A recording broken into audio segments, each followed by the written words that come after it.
Um capacitor de placas paralelas possui placas circulares com raio. Vamos anotar aqui ó, esse raio, vou chamar de Rzão. Esse raio é 8,2 vezes 10 a menos 2 metros, já jogando para o sistema internacional. E ele fala que essas placas são separadas por uma distância que eu vou chamar de Dzinho, de 1,3 milímetros, ou 1,3 vezes 10 a menos 3 metros. Aí ele fala assim para a gente, letra A, calcule a capacitância. Como é que a gente faz para calcular a capacitância? A capacitância, a gente pode usar aquela equação que a carga nas placas do capacitor é a capacitância vezes o ΔV. Ou seja, passando o ΔV dividindo, eu tenho que a capacitância é igual a Q por ΔV. Ah, mas não me ajudou nada. Ainda não. O que eu vou ter que fazer? Eu vou ter que encontrar o Q e o ΔV. Então, eu vou ter que trabalhar com duas equações diferentes para substituir aqui e aí, de fato, eu encontrar a capacitância desse meu capacitor. Eu vou fazer dedução completa, tá? Mas dependendo do que você precisa, você já pode partir já para a equação que eu vou deduzir e já chegar do meio para o final. Mas aqui eu vou fazer dedução completa para explicar para vocês como é que a gente faz isso aqui, né? Então a gente tem duas placas, eu vou desenhar elas de vista de lado, assim, tá? Não sou muito bom de desenho, mas imagina que eu tenho duas placas aqui, ó. Essas são as placas e eu estou desenhando elas retangulares, mas você sabe que elas são circulares. Nada mesmo, isso aqui que eu estou fazendo vale para placas paralelas, não importa o formato delas exatamente, né? O que importa é só se as placas são paralelas em si e se o tamanho delas é muito maior do que a distância entre elas. Aí vale exatamente o que eu vou fazer. Mas o que eu vou fazer? Primeiro eu vou começar com esse cálculo do Q. Qual a equação que eu conheço que vai me dar o cálculo do Q? Eu vou ter que utilizar a lei de Gauss, que a gente viu lá no capítulo 23. Então vamos voltar lá um pouquinho. E lembra que integral numa superfície gaussiana de E dA, como é que eu colocava? Era A maiúsculo ou A minúsculo que eu colocava? Só para fazer a mesma coisa de sempre. Era A maiúsculo. Igual a Q sobre ε0. Então, essa equação que vai me dar o quê? Então, eu preciso aplicar a lei de Gauss. Lembra que a lei de Gauss é uma estratégia que eu uso para simplificar essa integral. Então, sempre tem que escolher uma superfície gaussiana que vai me dar o melhor resultado. Nesse caso, eu vou pegar a seguinte superfície gaussiana aqui, ó, tá? Ela é em 3 dimensões, mas eu vou desenhar só em 2. Então, eu peguei essa superfície gaussiana. Por que eu fiz isso? Porque o campo elétrico, eu sei como vai ser o campo elétrico. O campo elétrico ele vai sair da placa positiva e vai para a placa negativa. Então, esse laranja aqui é o campo elétrico. Então, esse meu produto escalar aqui, ó, eu tenho produto escalar de E vezes o dA. Se eu estou considerando essa face aqui, ó, nessa face, nesse dA, eu vou ter que o campo elétrico aponta igual o vetor normal da face. Então, o produto escalar de EDA nessa face aqui, ó, vai dar 1. E aí eu posso escrever E vezes dA, em vez de eliminar o vetor e eliminar o produto escalar aqui também. Então, o produto escalar desses dois vetores vai dar simplesmente E vezes dA. Por quê? Porque o campo elétrico está apontando na mesma direção do vetor normal dessa superfície. Mas eu tenho outra superfície também. Eu tenho essa superfície aqui de cima que tem o vetor normal. Mas vamos lembrar que dentro de um condutor o campo elétrico é zero. Então, quando eu aplicar esse produto escalar aqui para a face de cima, quanto que ele vai dar? Vai dar zero, porque não tem campo elétrico aqui dentro dessa minha placa aqui. Olha a estratégia que eu utilizei para escolher minha superfície gaussiana, já pensando nisso. E eu tenho também as duas outras faces aqui, mas o campo elétrico está aqui, ó, né? E a normal está para cá, então eles fazem 90 graus. E o produto escalar de vetores perpendiculares é zero.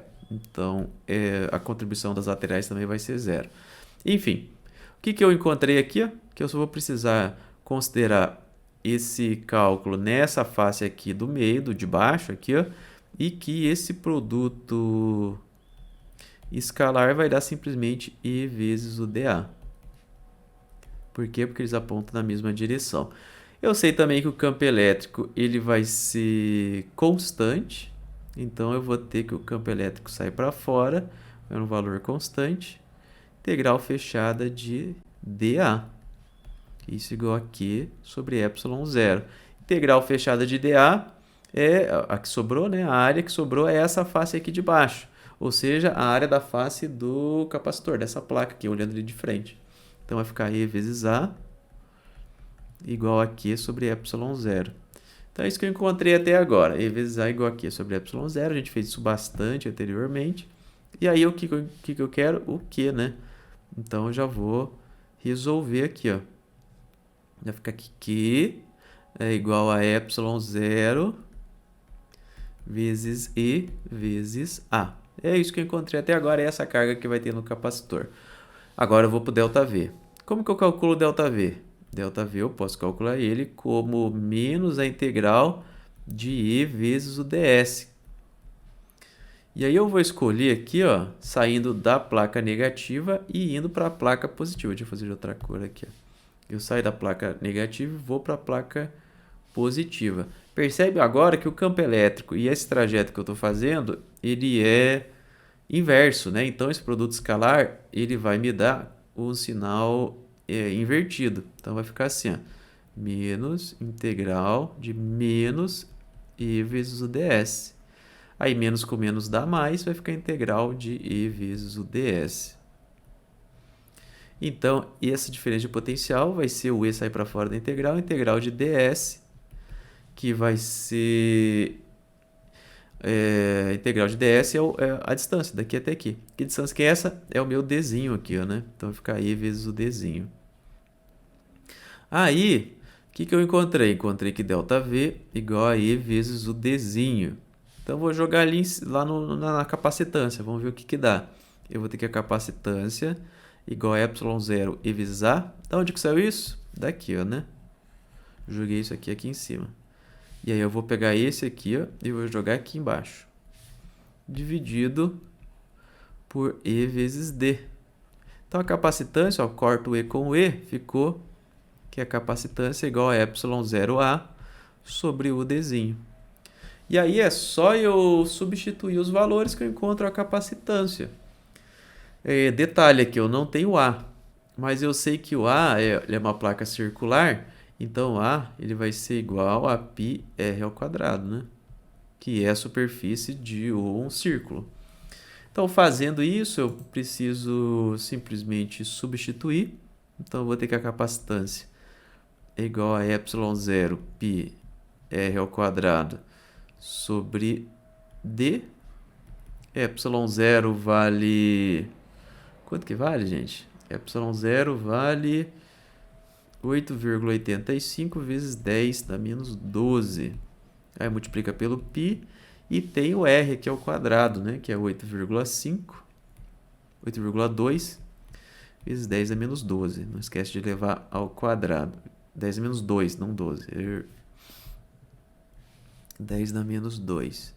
Tudo isso dividido por D, que é 1,3 vezes 10 dá menos 3. Aí você joga isso aqui na calculadora, vai te dar aproximadamente 1,44 vezes 10 na menos 10 farads. Se você não precisa deduzir a equação, você já pode começar daqui, ó, tá?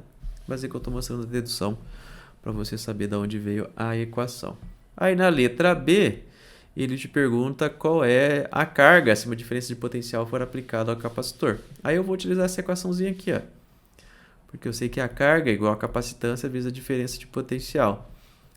E quanto que é a capacitância? A gente acabou de calcular, 1,44 vezes 10 a menos 10. E a diferença de potencial, 120. Quanto que deu essa continha aí? Ela deu aproximadamente 1,73 vezes 10 na menos 8 coulombs. Então, essa carga que vai ficar em uma das placas, né? Lembra que esse Q é o tanto de carga que tem em uma das placas aqui. Essa é a resposta da letra B.